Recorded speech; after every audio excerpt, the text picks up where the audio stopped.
This is Pav Bambra here for PSB Sports. I'm at the Tyson Fury versus Vladimir Klitschko press conference here in London. As you can see with me, I've got Mr. Tom Loeffler. Tom, first of all, congratulations on Gennadi's victory on Saturday night, and how are you?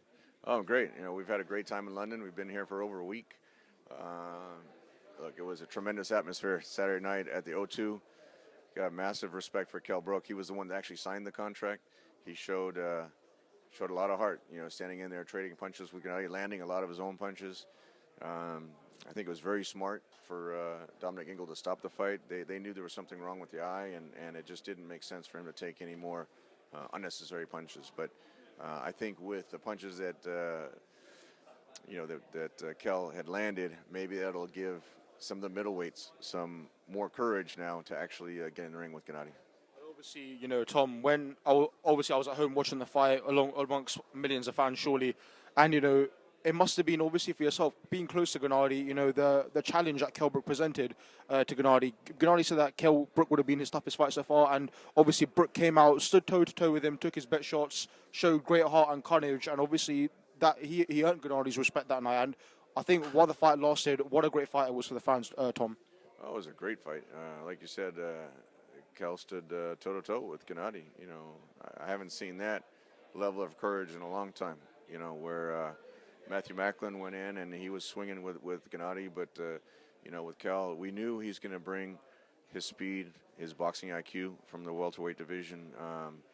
It wasn't by coincidence that he was undefeated welterweight undefeated champion. Now it looks like he's going to go back down to 154 from what he said.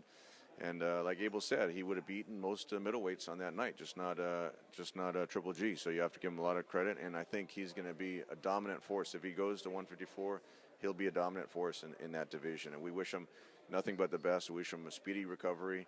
And certainly, again, a lot of respect for taking the fight. In terms of Golovkin moving forward as well now, Tom, we saw Billy Joe Saunders yesterday on Box Nation's Facebook page pretty much presenting a challenge to Gennadi Golovkin, saying that he's willing to fight him at the date at which he wants, so on and so forth. How was that progression with Saunders and Golovkin, and also where are you looking to go next with Gennadi? Well, the WBA's mandated Daniel Jacobs as the mandatory for the next fight. So if everything goes the right way with that fight, then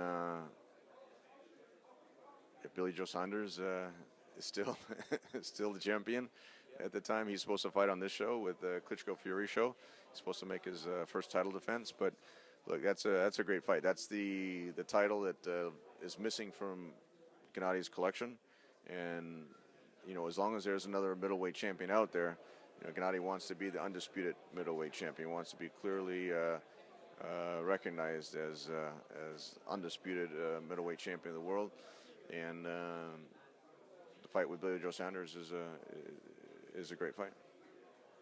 So you're sort of flirting at the moment with a few different fighters, Jacobs, Saunders, and obviously as well with Gennadi. He generally has fought in the US recently, up until now. Obviously fought in London.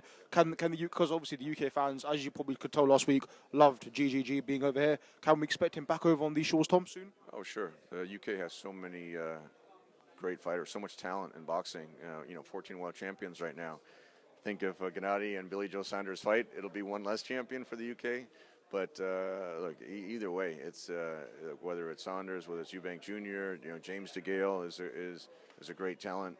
You know, at 168 pounds, Andy Lee was one of the few that actually agreed to get in the ring with Gennadi. So there's so much talent, you know, in the middleweight, super middleweight division that definitely I could see Gennadi coming back here. The reception he's gotten from the UK fans, from the media.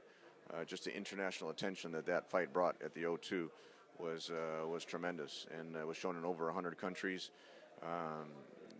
We don't think there was any losers in that fight because Kell definitely raised his profile, his international profile, and showed the world how much talent, how much heart he has. So it was a great event, and we look forward to coming back again and putting on some more great shows in the UK.